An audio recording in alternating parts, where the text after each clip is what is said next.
Catch me on the tier. Dispensa la tira. Yo, Program done. Mitch Panseco Tlok Deshpa. Mis saludos y respetos. Full black. Greetings to all. First and foremost, big Tlazo Tlamati. For those of you who don't know, my name is Manny, the Jaguar Paul. Mucho gusto. What's up? What's up? What's up? Anyhow, so, real quick, want to talk about who's more likely to go back to prison. But before I continue, why don't you go get yourself a cold pistol, or maybe a cold pineapple juice, some popcorn, some Cheetos, whatever to your liking, homeboy. And man, every day's a blessing. Every day's a blessing to open up your eyes and say, thank you. Thank you for another day.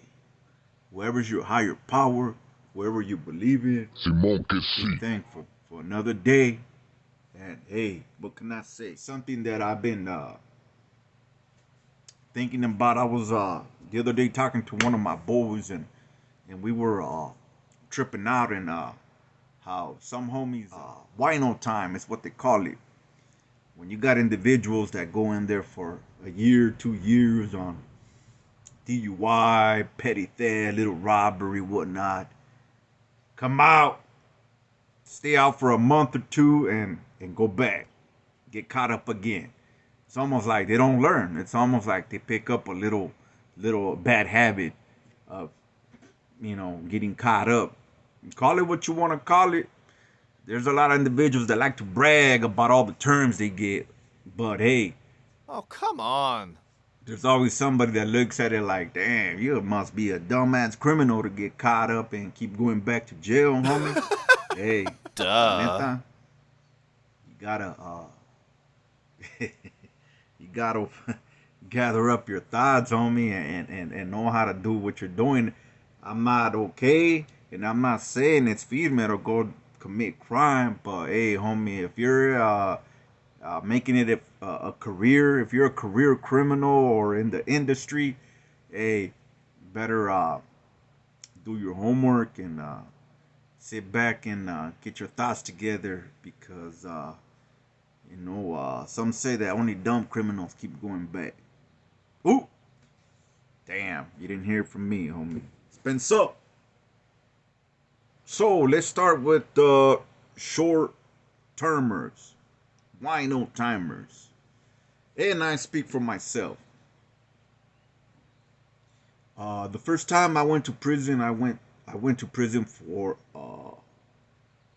possession of a firearm. I got busted with a gun.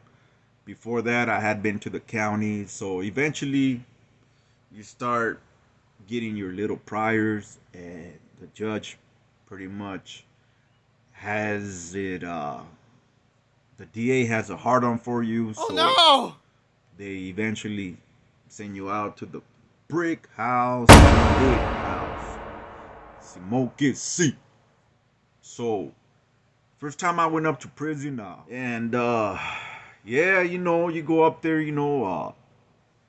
with an illusion, in the county, before you catch the chain, there's homies that prepare you, for your little journey, or you could say for your little vacation. Um, and yeah, you learn the fundamentals and the structure, the foundation of what you represent and stand for. And I believe if you make it through the county jail, homie, you make it anywhere else. The LA County Jail is a motherfucking jungle, homie. Sadly. Anyways, so going upstate is a very it's a lesson for a first termer. You're young. I was young, early 20s, turned up. So I went with the mentality of, looking forward to going to prison, something that you hear about growing up in the barrio, something that you almost look forward to. You idolize it, because you're older homies, Uh, you see them parole with a good little size, all tatted up, and the power that they get, the attention, the women. It's almost like, damn, you want to be that individual. But this is from a kid's perspective that don't know better. So you go in there, turned up, raising your hand for whatever needs to get done. Uh, you hit the yarda, walk around the track with a mean old gangster walk, like you own that motherfucking track. You feel me? And right away, you happen to come across a homie from the city, from the area that's tattooing, little hustle. So right away, it's like, damn, what's up, my boy? I want to get tatted. So right away, you're excited. Look for your patterns, cause your mentality is like, yeah, I'm gonna go home soon. I better hurry up and get some tacas so I could go to the hood and show off. Look, I just got out the pen, got a little size, and I got some tattoos. Of course, back then, the right thing to do is to earn a tattoo if you were gonna get some of them good trophies, some of them uh, some of them trophies that you get behind acknowledgement, you get behind sweat and blood. But nowadays, I think that that's been overlooked. Uh, Maybe some say overrated, but I say you stay firm in what you believe in and respect respect the culture, respect the the estilo, the lingo, and carry on, homie. Make sure that you pass on that clecha to those around you or under you. But I'm just saying, like I said, I'm not here to try to get you to glorify or get into that criminal gangster lifestyle, you know. But I'm here to try to, wake you up and let you see the mistakes that we done, so you won't have to go that route and waste some time or fuck up your freedom. You feel me? So right away, 16 months with half. You try to make the best of it. You want to do so much, and it's like some older homies that been down for a long time that are trying to go home. Eventually they drop points. They give you that good advice. They tell you to slow down. What are you doing, homie? You still got a whole life ahead of you. And they tell you, hey, you're only wino timing, homie. Slow down, go home. Fuck around, you're gonna pick up some tiempo. But yeah, a knucklehead, a young mind, thinks otherwise. You wanna make a name for yourself. You wanna represent your barrio. And plus, for the first time ever, you get to see a norteño. This whole time in the county jail, you hear about the norteños. You hear about the bulldogs. But you don't know what they look like. It's almost like something like out of this world. You imagine this, you imagine that. And finally, when you come across them, you realize that they're just another human being like you and I. Same color, same You could say almost estilo, same walk, same habits. We all eat, shit, and sleep, and we all breathe the same air under the same sun. So you find out that we're no different from each other. And sometimes there's misunderstandings. Just like they have knuckleheads, youngsters that want to make a name for themselves. These riots get kicked off over nothing, over the stupidest shit. The stupidest. And I happened to experience one of those stupid uh, situations where a riot kicked off over an individual, mad dogging another individual, all from a different piece of land, north and south. Was it worth it? Now that I'm older, no. But at the time, I was trying to make a name for myself. I was trying to represent and go home with some stories. So, with that said, yeah, things kicked off. Shit kicks off, and hey, you gotta do what you gotta do. You end up in the back, get to meet other individuals, you get a little bit more glecha, you get pumped up. You're still young, can't wait to go home. You're wino timing, so you're trying to put in as many push-ups or burpees as you can because you're trying to get that little bird chest up. Every moment you get a time in front of the mirror, you're in there flexing. You see this, And in reality, it's like, man, this whole prison thing is something that you look forward to, not knowing that you're just fucking up your future. So now it's time to go home. Now you got your little tattoo, you got your souvenirs, and you got a few hookups, you network, and it's time to parole, man. And you're excited. You get home, first thing you do is call up the homies. What's up? What's going on in the barrio? Pumped up, thinking you're politicking, thinking you're doing something. You learned a bunch of new reglas. You learned a new perspective and how things get viewed from the brick house, from individuals that have been around the game, that are that people look up to. So now you think you're doing something. You think you're running something. So you go to the hood right away, pumped up. Yeah, I just got out the pinta. Rolling from a level fucking 2. Like, damn. Híjole, cálmate, level 2 killer. Right away, want to throw a meeting. Right away, want to check homies who's coming, who's not coming, who's participating, who's not participating. It's like, damn, homie, en serio? Slow your ass down, que no? So, right away, it don't take too long for you to get your first strap. Yeah. It don't take too long for you to, get involved with neighborhood bullshit.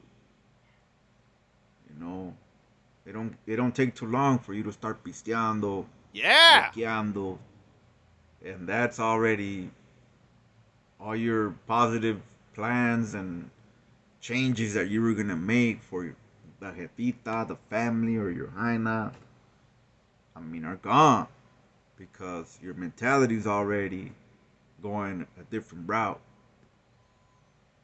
So what happens next? You go on a little spree. Whatever criminal activity, you go and represent your barrio, gangbang, this and that. And boom, next thing you know, you're violating parole. There's a warrant out for your arrest. And now you're facing life. Like, wow, what happened, homie? You were just in there. You got done doing 16 months with half-time. Now, you're looking at something serious, homie. What's going on here? That little wino time didn't help you, huh? It didn't wake you up. You didn't mature. You are not able to appreciate your freedom. You're not taking life, family, seriously. Obviously, the pain wasn't felt. So sometimes we're hard headed. Sometimes we need to go through that motherfucking. Uh, we need to feel it to learn. They say pain is gain.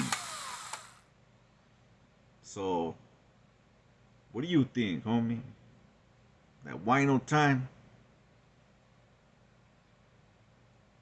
You think it's most likely for a wino timer to stay out of prison or come back?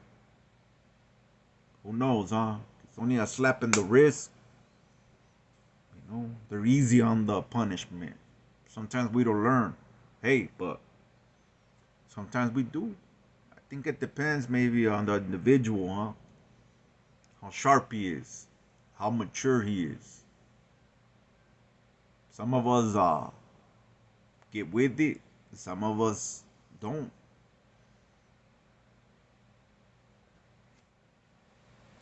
Now, let's go to the long term potential lifer. Looking at a lot of time. Now, let's say you're fighting a violent crime. Most violent crimes are 85%. So you're doing most of your time out of whatever you get.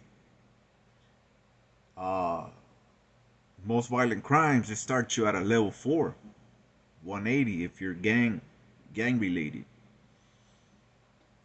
A 3R. Things get a little bit more serious. You see the seriousness of your environment. You feel the respect in the air.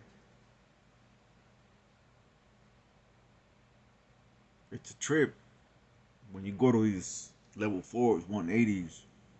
You hit the yard. Everybody's doing their thing, working out, hitting the lap, around the track.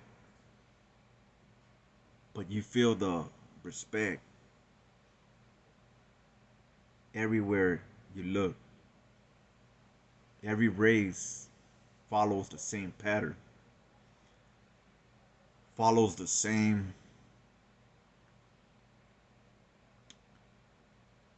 understanding and respect. Things are more serious.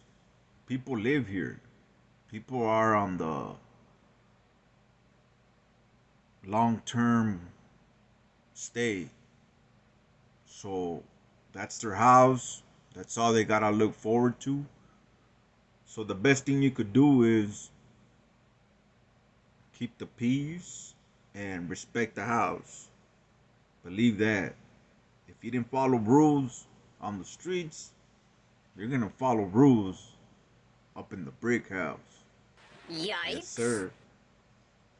So I think that a long termer has more of a chance of not coming back to prison for the simple fact that uh, you get to know or experience situations that are more serious,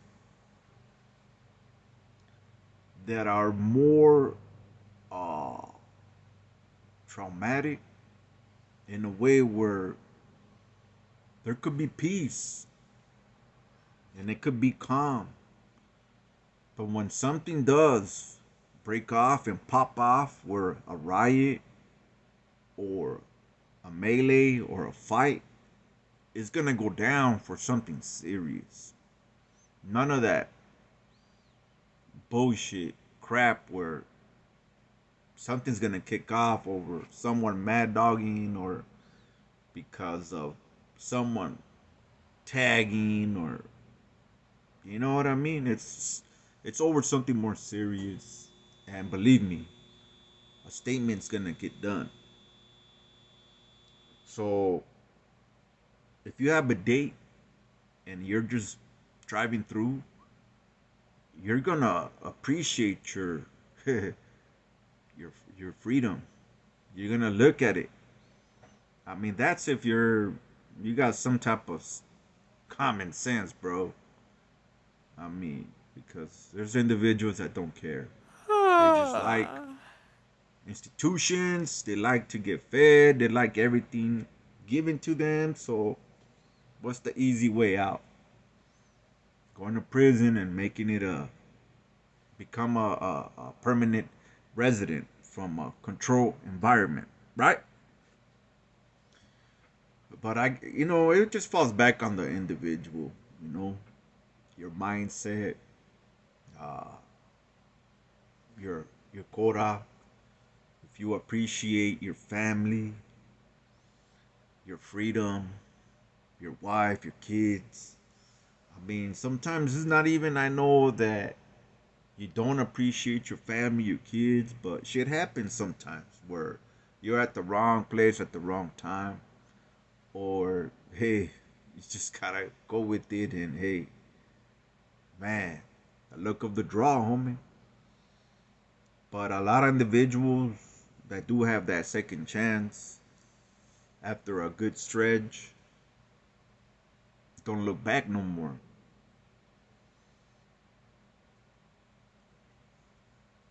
Yeah, easier said than done. Sometimes I've known a few homies that done stretches. I did a stretch myself, 10 years, and I still, I came out, took care of business, and got caught up, got caught up making money. You know, that one stretch that I was gone, I did start off on a level 4 on a 180, nothing to brag about. And I got to see the difference from a low level to a higher level. You know, whole different get down, whole different atmosphere. Where sometimes I think that people try harder with the politics when it comes to a lower yard because they got something to prove.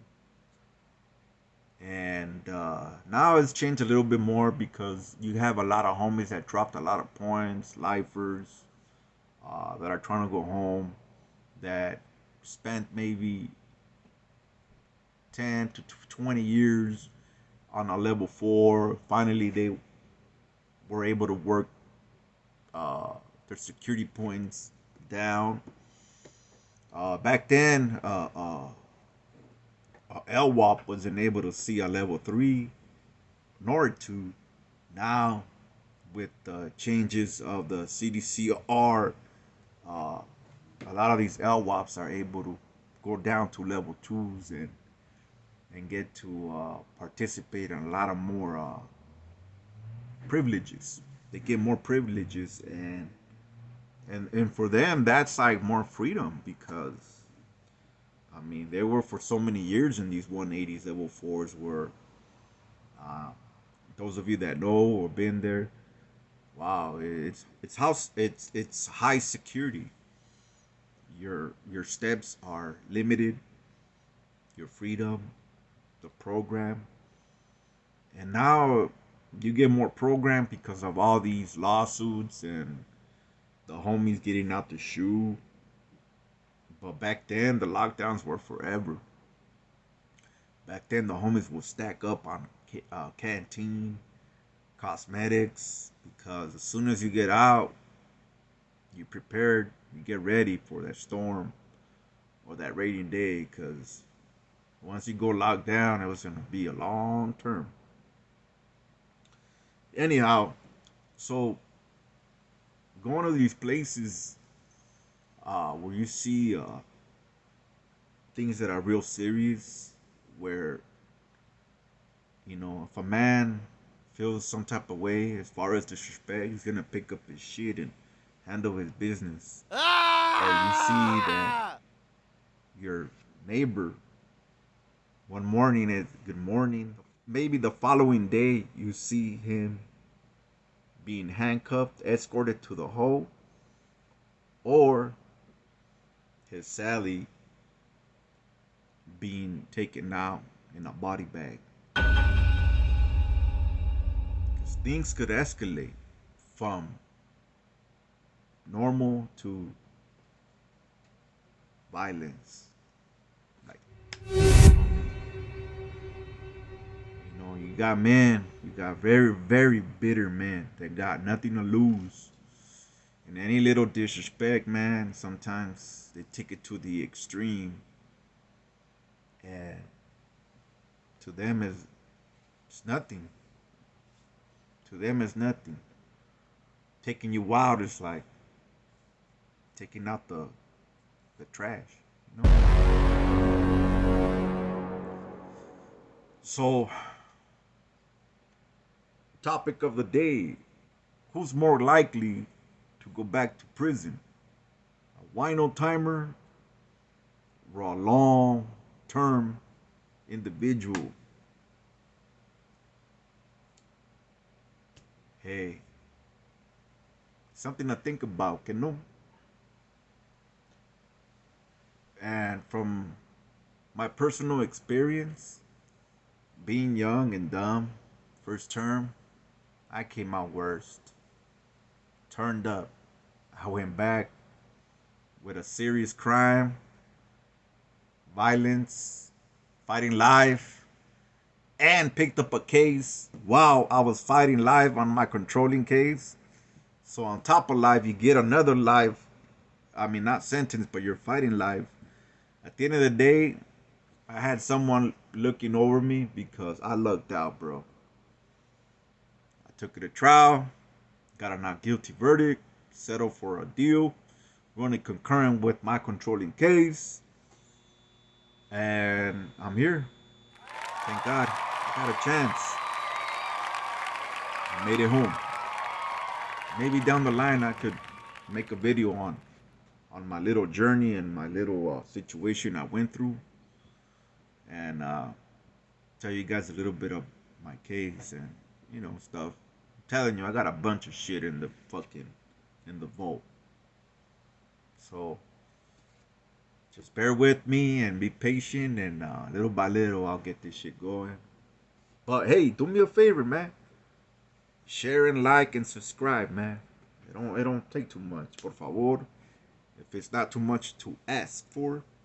If not, don't even trip, homie. Don't even sweat it, man. Hopefully, this topic was of benefit. I mean, I'm not Mr. Know-It-All. I'm humble to say that every day I learn. Pero just trying to do my best to maybe be able to, maybe wake up a little homie out there or a camarada. Because sometimes, some of us mature a little old. Some of us young. But anyhow, much love and respect, man. But that's it. Rato, homeboy.